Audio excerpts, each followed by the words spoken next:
I do have your book. Makes two of us. Good man. I'm But glad you got I don't have the other one. Um, the other seven. yeah. I did send you that signed index card separately. Did you get Yeah, that? I have that. Yeah. Cool. Good. Well, thanks for having me, man. Thank you for This is Oh, this is you're cool. This is welcome. fun. Yeah. I like using this browser than the other, like Zoom, because Zoom is just too much. I mean, You know what? you kind of used up all I kind of used up all the Zooms for it. Got it. Yeah, The I'm cool recordings, with I mean. whatever platform works for you, man. I'm good, and this is fine. It just took an extra email. That's all. We're good though. Yeah. Yeah. So tell me a little about your about dad's book. The dude dad's. Doodads.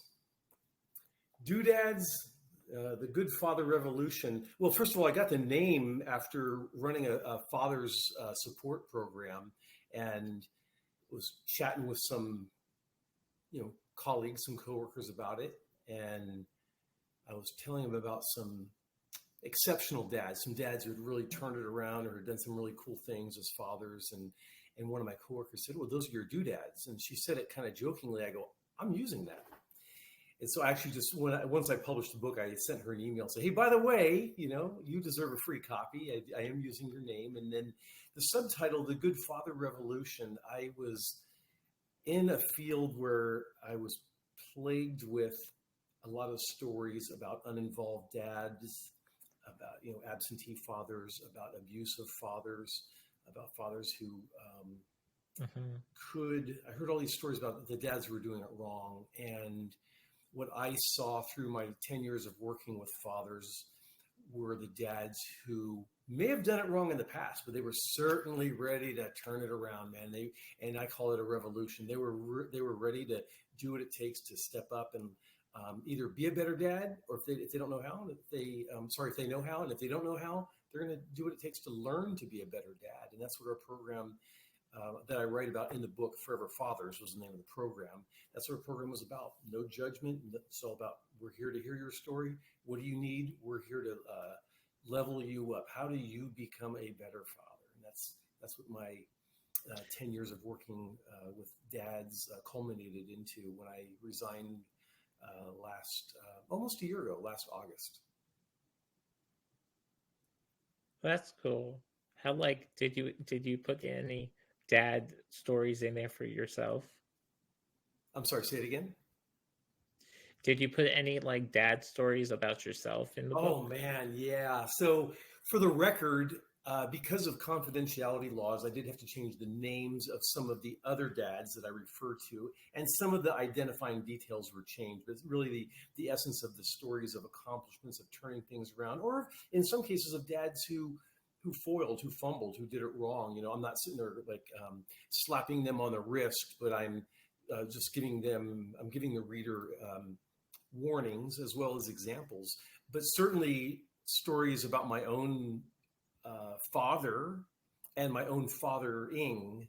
In other words, stories about my dad are in there, and there's stories about me as a father. And I'm not embarrassed to say, or I'm not too humble to say that I write about some of my fumbles. I mean, there's times where I screwed up, man, and I just, I think that like a good athlete, it's everybody's going to miss a shot in basketball, but the great athlete is going to find a way to rebound, to come back, and don't let that thing bother you. Just you pick up, you learn, you move on. And that's what my entire life has been about. And certainly as a father, that's what it's been about. And you know what, Dan, I'm not sure I shared this with you, but I'm also a grandfather of two. So I get to do it all over again. And I get to be the Disney dad, for my two grandkids, and just loving life all over again.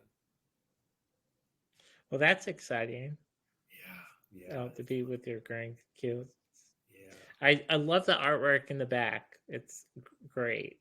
Thank you. Well, I kind of by default, because the rest of this room is not quite um, photo worthy, video worthy, and yeah, that's my other hobby. I'm into traveling. I'm into fitness or holistic health, and I'm into writing. And I love art, man. I love pop art, and I love, as you can probably tell, Disney and Marvel. Although this is, let's see if I can get that one. This is my latest. Been working on a DC painting of Oh Batman yeah, versus Superman. So yeah, thanks. That's only some I of them. did. I did go see the news. I don't think it was Spider-Man movie, but it was The maybe Flash. it was the it was the um animation Oh yeah, yeah, yeah. The um Spider Verse one.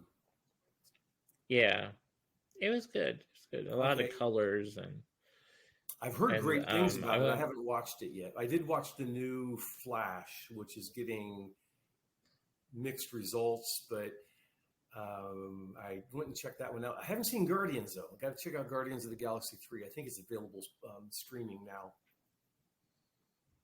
Yeah, I bet it's streaming on Disney or something, Disney Yeah, Plus or yeah. something. But I mean, there's tons of Disney movies out. I went to see this Spider-Man movie with my sister and my nephews. I mean, it was a fun movie. It's interesting taking little kids to a movie and let them sit because you see like the seats going back and forth, back and forth. Yeah. It's kind of interesting. You know, I haven't taken my oldest grandson. The youngest one is too little, but I haven't taken my oldest one to the movies yet. However, excuse me, we did sit down and watch Zootopia on Disney Plus recently, and he was mesmerized. And I'm sitting there like looking down at him. He's munching on some popcorn and watching, the talking animals. I'm going, I just might be able to pull this off in a movie theater. Might give it a Yeah, shot this summer. Has to be the right movie though. yeah, yeah. With a 7-year-old and a 4-year-old, I guess it's time to go to the movies. I do not know. Yeah, I mean, that's a at that that's a age is well, it's different when you don't have kids and you see other people's kids and sitting out the seats and wonder how their parents are going to take care of it, of them moving the seat so much, and it's just crazy sometimes. that's an excellent point because as you were saying that, I was thinking I love the movies. It's like my escape. I just love. I mean, it's an adventure. I look forward to it. I love it when I'm there. I love it afterwards. It's like a little 3-hour vacation or 2-hour vacation, depends on the flick. But I'm there for me, and I have to say, as you're saying that, I'm going, yeah. If I shouldn't say if, but when I'll take my grandkids to the movies, it'll be for them. I have to like just understand that this is basically just advanced babysitting. This is like luxury babysitting. It's Yeah, going to be yeah, the feature yeah. or the event will be about them and not so much about me enjoying the movie, but me helping them enjoy the theater. But I mean, most of them they sit down and they watch the movie, but it's just like hopefully you don't get kicked out of the movie by moving your seat too much. Good point. But Advice from Dan. yeah, well, hopefully somebody takes it. Well, I Um, just did. That's like a good point. Yeah. In other words, just make sure they're right. It's the right. Well, make sure the child is of the right age and has the right disposition, but also the right movie. I don't think yeah, taking them to the 4-hour version of Zack Snyder's Justice League, would last too long. But the right movie like yeah, Zootopia or what's that other one that's the Buzz Lightyear. Yeah, I was thinking about that one, but there's a lot of those animated features are closer to the 90-minute mark rather than the 120-minute mark. And I'll tell you what, at some ages, for some kids, those 30 minutes make a big difference. I mean, I guess if it's not a long movie, I guess it's fine. Yeah. But I mean, it's just if it's too long, I guess I don't know how people handle it though. Bringing their kids to a long movie for a couple of hours. Plan on taking breaks if you have to. It's been a while since my kids were little. They're in their 20s. But yeah, I don't think I never, when they were little, I never did it by myself. So my wife and I would tag team, taking turns, letting them run around in the lobby if they needed to, Get spend exercise. some energy, go to the bathroom, expend some energy, or get a refill on the popcorn, whatever it might be. Yeah, sometimes just a little stretch goes a long way. Yeah, I mean it's kind of different. I mean, I don't do a lot with my nieces and nephews because they're so little. Because my niece is 1 years old, and she's going to be 2 in around Halloween. So don't really get to see her that often besides kind of family things that I get to go to do things. But You love being an uncle, though. yeah, I do love being an uncle. I mean, you can do whatever you can do to be an uncle. I guess buying things for them and doing Yeah, things I mean, for them, I guess. unclehood has its privileges. I mean, we joke about that a lot. We get to spend time and spoil them and visit, and it's a great whatever it might be, 30 minutes or 2 hours or whatever it is. And then you don't have to parent all the time. At least for me it was that way. I had, oh gosh, when I was married, probably close to 15 nieces and nephews, and it was great. I loved it. Matter of fact, it was before one day. I remember the exact date, Dan. It was July 4th, 1995. I went to bed that night after spending the whole day with my nieces and nephews, a whole flock of them. Not all of them, but probably about 8 of them. And we were at this little amusement park in Pennsylvania. And I went to bed that night, and I just go, you know what? If I died, I had the happiest day in my world. I had the happiest day in my life today. I was so happy, just playing games and running around and going on rides. It was so much fun, man. I really dig it. And then So how did you? Oh yeah, we had kids, and then I would our love focus to. was on them, of course. Yeah, I wish that my dream is to have a family one day. Um, if I find the right girl, I guess. Key point. That's a key point, Dan. Yeah, make sure it's the right girl, the right woman. Yeah, I kind of want. My dream is to adopt, but yeah. That's cool. Good I for mean, you. there's so many kids out there that need a family. So I was thinking, well, yeah, it's something I've been having my eye on for a while, but haven't gotten there yet. I just yesterday got invited to speak at a conference.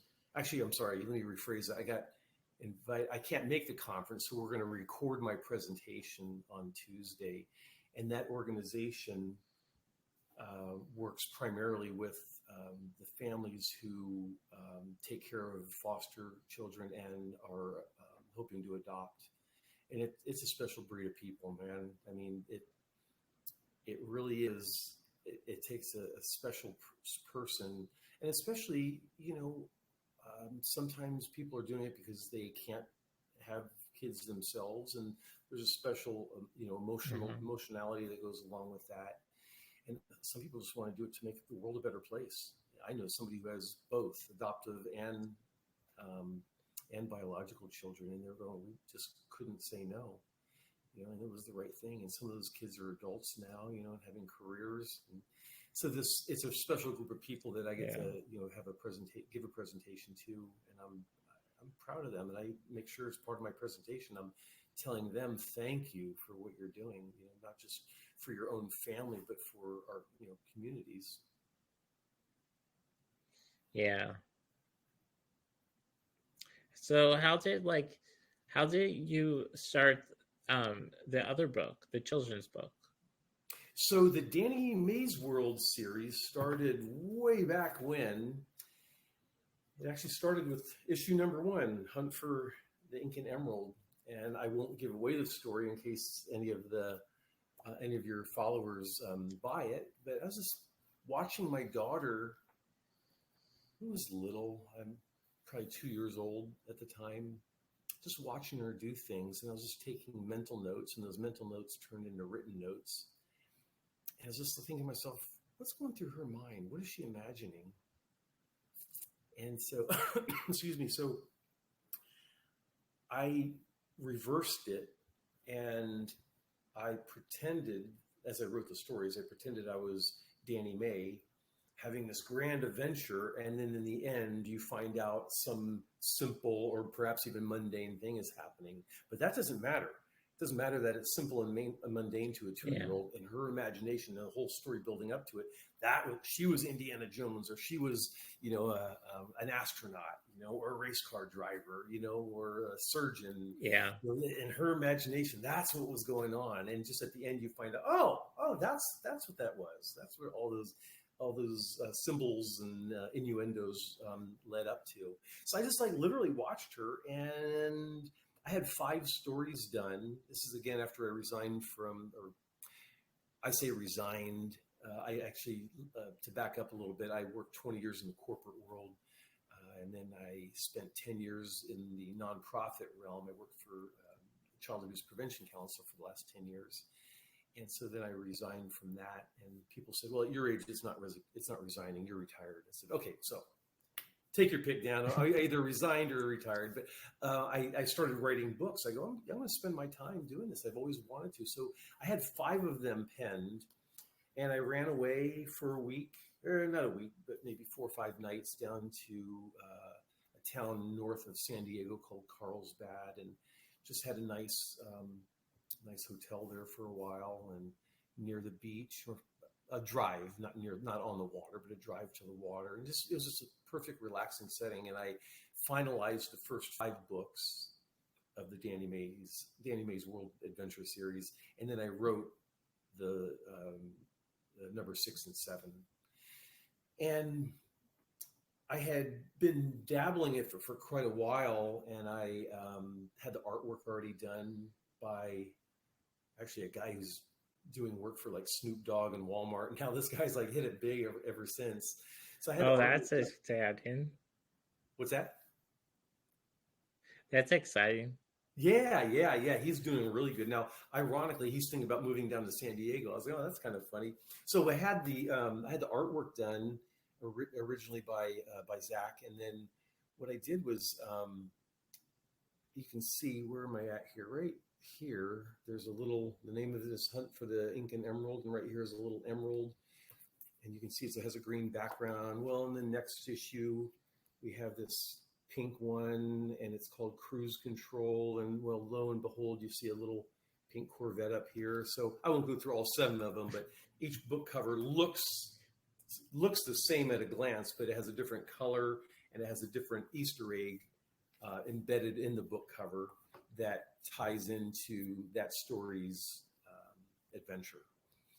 So I say I've written, I may have told you I've written 7 books, but I've actually written 8, not counting the Doodad, the father's book. I have the 8th book called The 5 Big Adventures of Little Stoney. So there's this little boy named Stone who, rather than writing 5 books about little Stoney's adventures, I made it 1 book. It's a chapter book where he wakes up in the morning, and then he has breakfast. He goes to the beach, and they have lunch, and then they have dinner, and they drive home, and he goes to sleep. And during that time, he has 5 adventures that are very similar to the imagination that Danny May has. So you can watch, as you read, you can watch the transformation in little Stoney's mind as he goes from eating cereal, for instance, at the breakfast table, to becoming a world-renowned surgeon. And you're like going, Mike, how the heck do you do that? Well, you'll know soon because that book will be published probably within a couple more months. It'll actually be published under the um, series Danny May's World Presents The Five Big Adventures of Little Stony. And as I'm watching my grandkids grow, there's plenty. You know what it's like if you're around kids. Just like watch them and just Yeah, wonder and yeah. go, what's going through their minds? And it doesn't matter if you're right. It makes for a good kids story. So as I watch my grandkids play and interact with me, I'm starting to take notes on that one too. So the Danny May's World Presents might include my grandkids in the near future as well. Well, that's cool. Do you ever see your stories and like audiobooks? I have a friend I do Tuesday night trivia with every week, and I hadn't really caught up with him.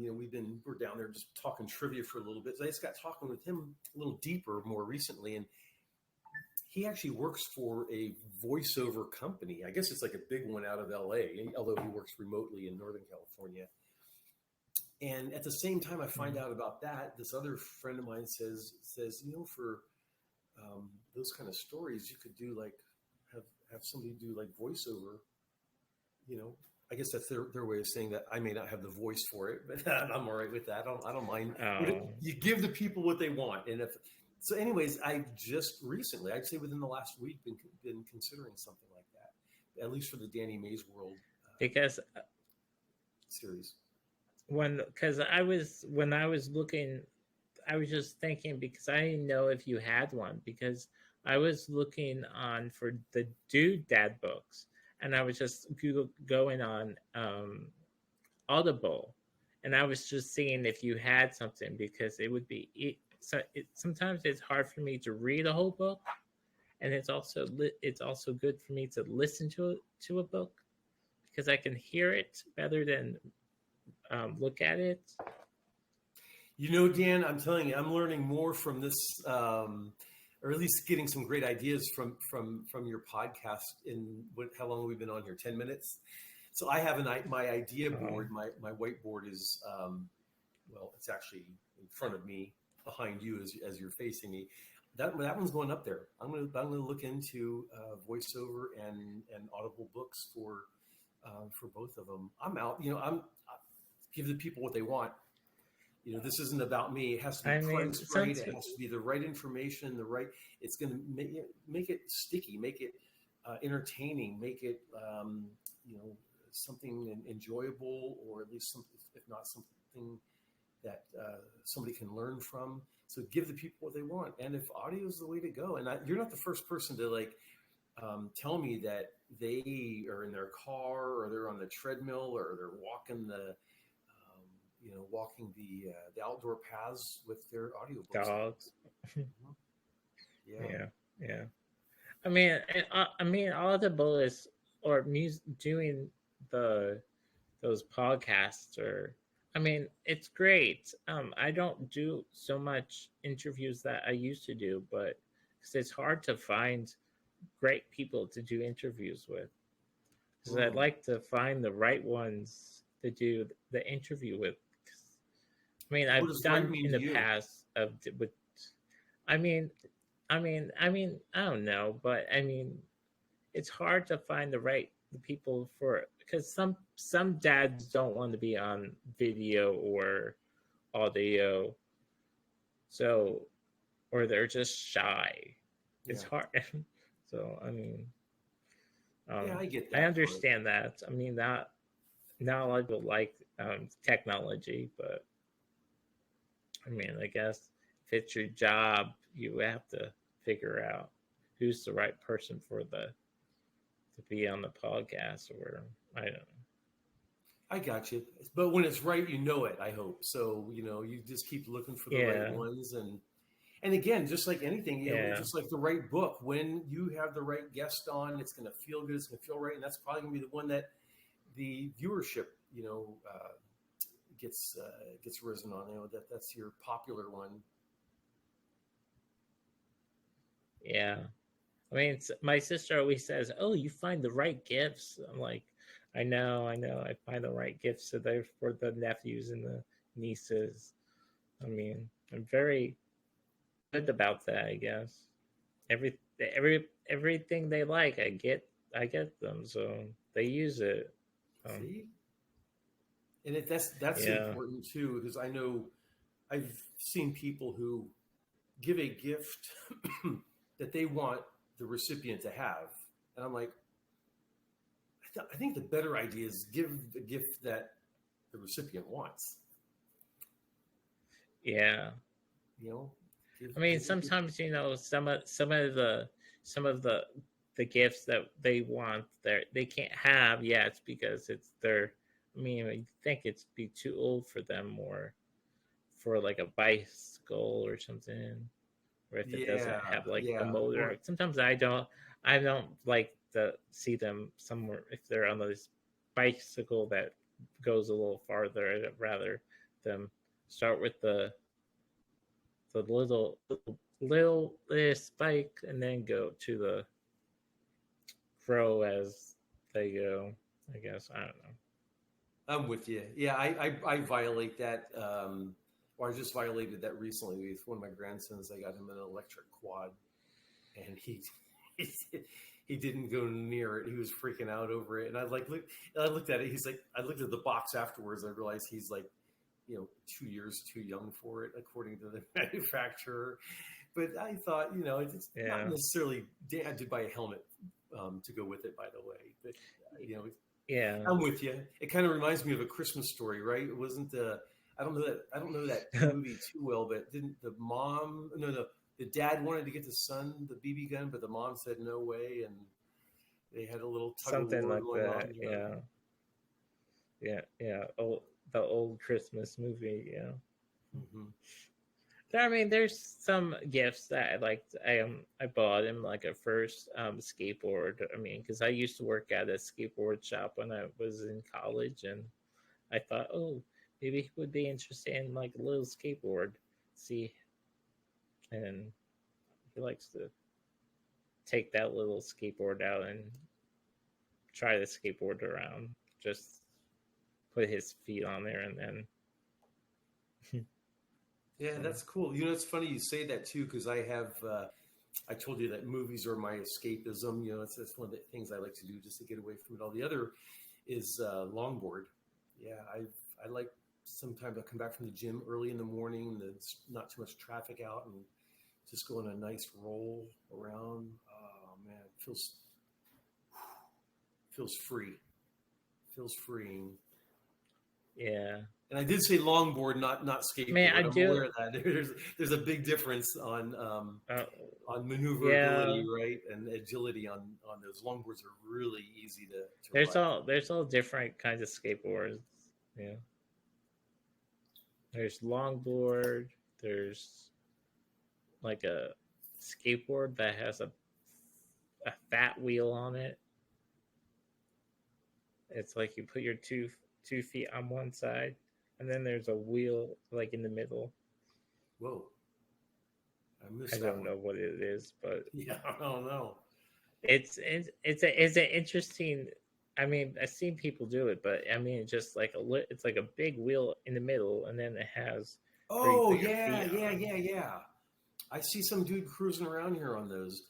As a matter of fact, I saw him cruising in my neighborhood, and then later that morning, I saw him in my gym cruising around. That was like probably 2.5 miles away. So he cruised all the way there, and I assume I assume back. Yeah, things that you know what, Dan. I come from the generation where roller skates and skateboards used to be these steel wheels that were about that narrow, of course the same diameter, about that narrow. Oh man, how far we've come, brother. That was just not a fun ride. But we would just do it. We didn't know any better. We didn't, have anything else to compare it to. But once those, Yeah, I think, yeah, polyurethane wheels came out, that what a game changer that was. Oh my gosh. But yeah, those steel wheels. I mean, you could hear people coming a mile away. Clank, clank, clank, clank. You're not sneaking up on anybody with those steel roller skate or skateboard wheels. Yeah. Um, do you have a favorite like chapter in the book you wrote for Dina's or Wow. So, how you know, what a great question. I have not been asked that question before. I really dig that. My, I think the first thing that came to mind I'm going to run with, and it's chapter 10. By the way, I like chapter 9 because it's what doodads do. And I talk about all these men in action, what these different men are doing, and whether it's for their own children or for perhaps a parish or a classroom. And I really dig that because it's just example after example. And many people have told me already that's what they love, the anecdotes, they love the stories because they can imagine themselves there. But I have to say, the first thing that popped into my mind was chapter 10, the gift of time. And I just think about it. I think about time so much. I'm not obsessed with it, but I just think about how crucial it is that we spend quality time with the people that we love. And if we're fathers, I even say it in there, outside of giving them food and clothing and shelter, give them time. It's the thing that they crave the most. They shouldn't have to ask for it. We should be doing it on our own.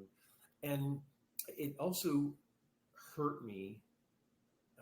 I don't mean that empathetically, but I meant it. I felt more for the children and for the father when through our program we would work on reunification of the father and child, where he finally got visitation or perhaps custody back, or even if it was supervised visitation, and then it was kind of a lump on the log.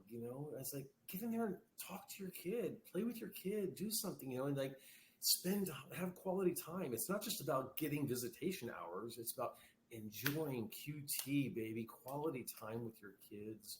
There's a story that I do write about in Doodads that is more about actually not more about, it's about a mother and her daughter. So, but I asked for forgiveness from the readers to say, it's such a good story. And if I can just give you the abbreviated version here, Dan, I'd love to. Is that okay? Yeah.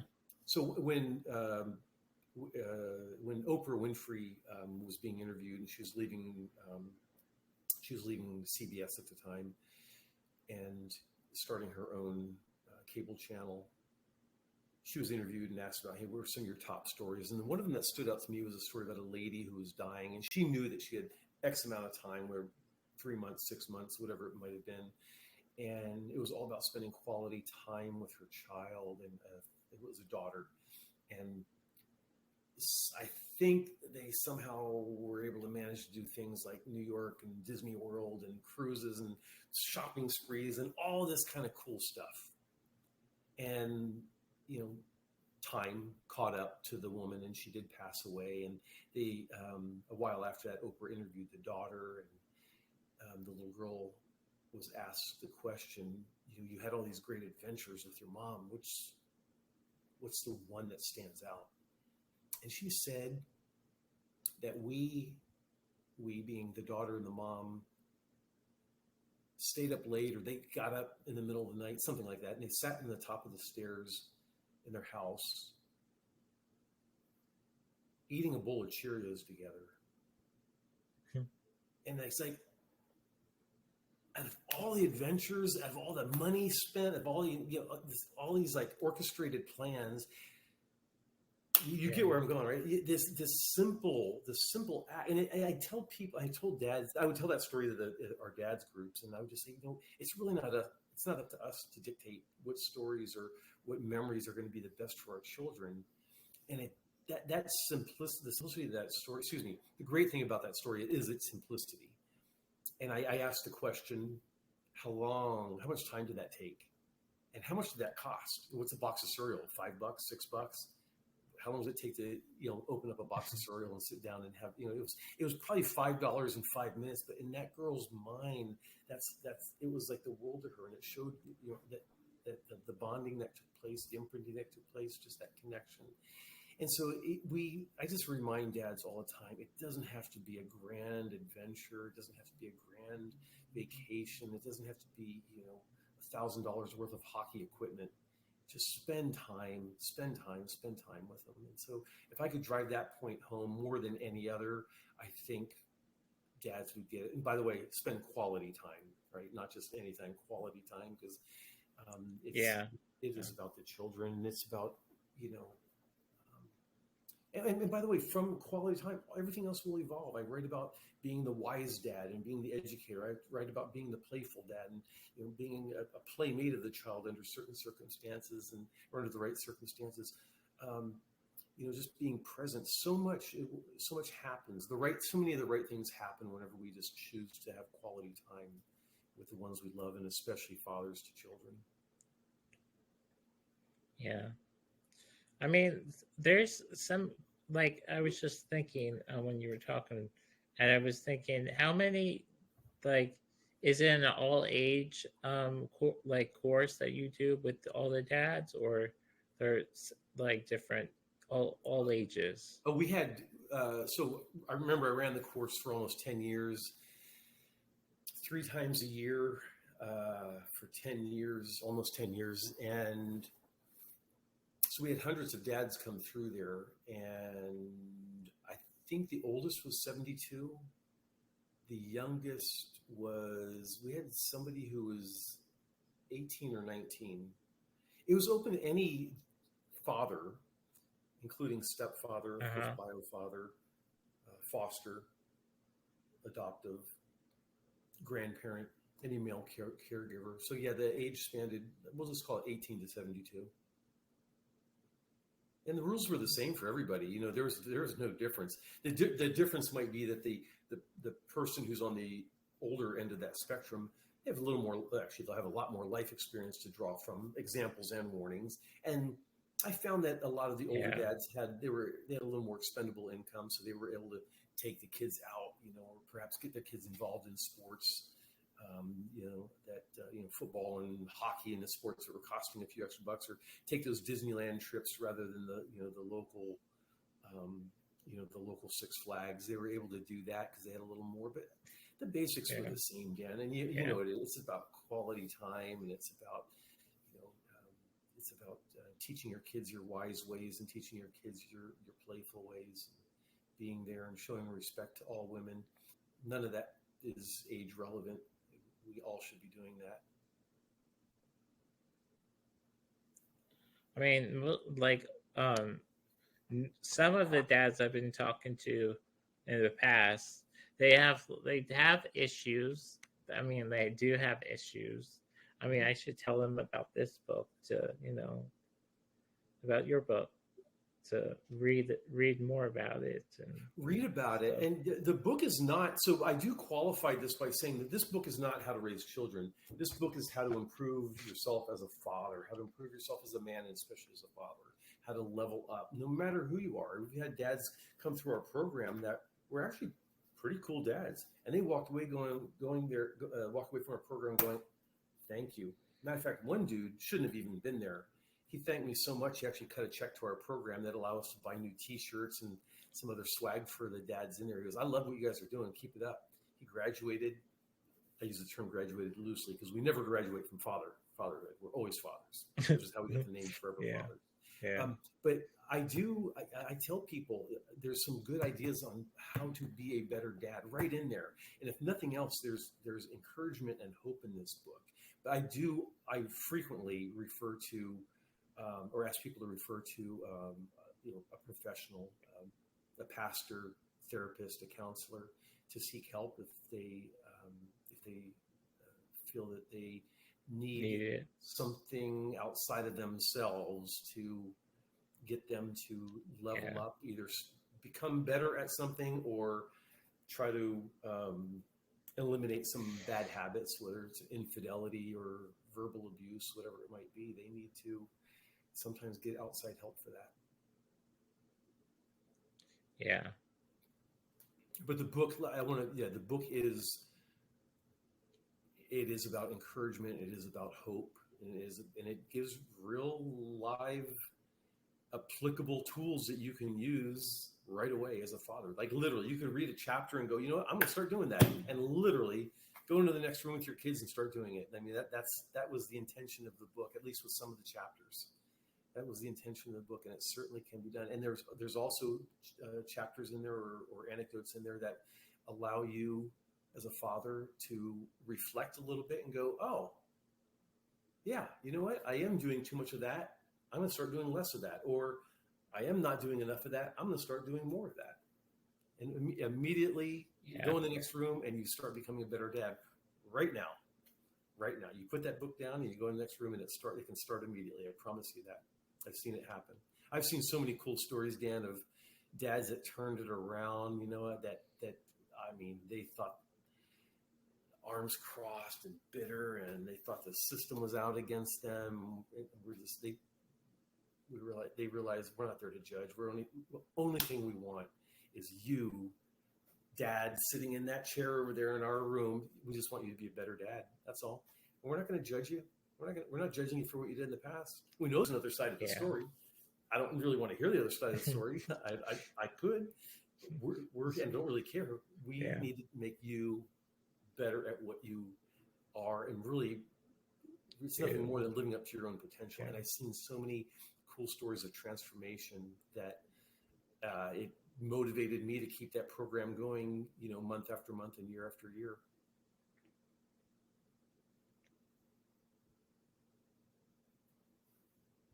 Yeah, I understand that.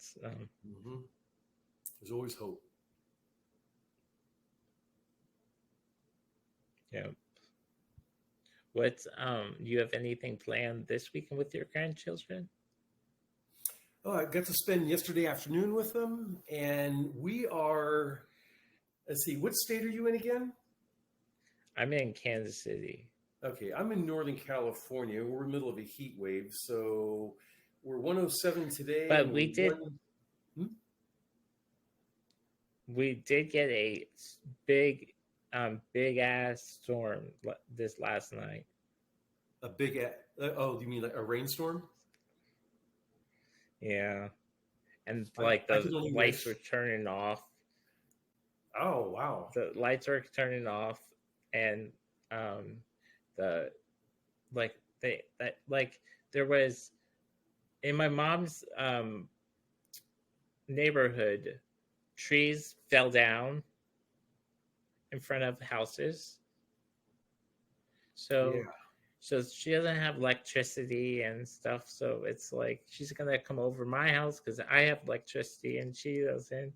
Ouch! So it's kind of, I mean, yeah. Yeah, the Wizard of Oz was right, huh?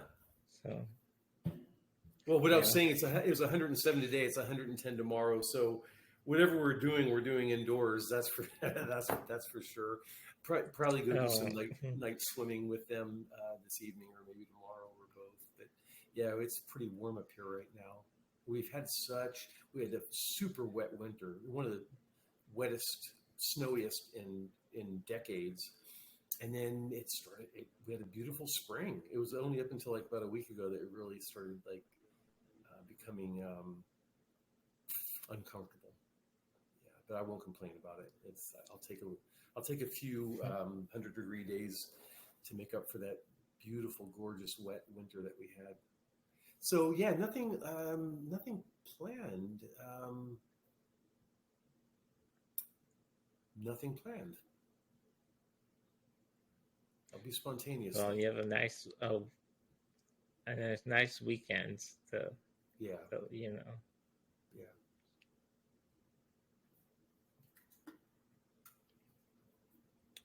Well, you have anything else you want to talk about before you go? You know, in addition to encouraging fathers to find ways to become better, no matter what, they could be a great dad. There's always ways to level up. There's always ways to do that. I would say in addition to that, I encourage the fathers and the men that listen to your program is to chase your dreams. Take care of business. Got to do that. Got to pay the bills, right? Got to put food on the table. but follow your dreams. And I say that out of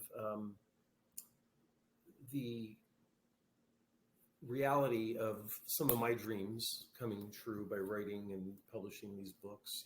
It's something I always wanted to do, and it just feels right whenever there's something we want to do, and it's sitting on our heart for quite a while, and we step up and do it. I know it feels right, and it feels accomplished, and it feels good. And so there's as a virtual mentor of mine said, there's music inside of all of us. Don't die with it still in you. So whatever that is, you want to take a cruise, or you want to build a tree fort, or you want to go on a fishing trip, you want to write a book, you want to paint a picture. You're not doing it. Find the time, find the wherewithal to do that. Chase those dreams. Where can people buy your book at? Everything's available on Amazon as of now. I'm looking at other print-on-demand options, but for right now, Amazon. There's a lot of Mike Masons out there, I realize. I think entering keywords like Mike Mason doodads should bring that up. Or Dani May, or Dani May's World should bring that one up. Right. And I did mention on your Instagram page that I would love to be able to send a signed copy of Doodads to the winner of your choice, Uncle Dan. So you decide who you'd like me to send that to, and just message me the name and address, just like we did on the kids book a couple weeks ago. And I'm happy to send it. All right. Yeah. Do you want me to put that into the Halloween package? I want you to do with it as you wish. All right. Okay, whatever you want. All right, that works for me. Good. Yeah, just give me the word. Tell me where it's getting mailed to, and I'll take care of the rest. Okay. Thank you so much for taking the time out of your day to do this with me. Yeah, my pleasure, Dan. I know we talked about this a couple months ago. I'm glad it worked out, and it was great timing for me. Thanks for what you do. Like the first time I think it's the first thing I ever said to you is that. I don't mind saying it again. Thanks for what you do to support uncles and fathers and other men who. I do. I do, Father. I love what I do, but I want to do more with the podcasts, and I do a lot of promotion with diapers and supposedly booster pads and all that fun stuff. But I try to do these amazing giveaways, but it's trying to find the dads that would be interested in like entering in and all. But it's kind of hard. Keep doing it, man. Keep doing it. If you work on it with your heart, it cannot not happen. Keep working on it, man. You got it. Oh, thank you. Mm-hmm. But I'll let you go so you can spend time with your family on this nice warm day. A very warm day. Well, yeah. Cool. It's nice talking with you, Dan. It's nice seeing you. You too. After chatting virtually and digitally all this time. So you enjoy the weekend, and thanks again for what you do. Oh, thank you so much. Take care, man. I'll let you know when this is up. Okay, sounds good.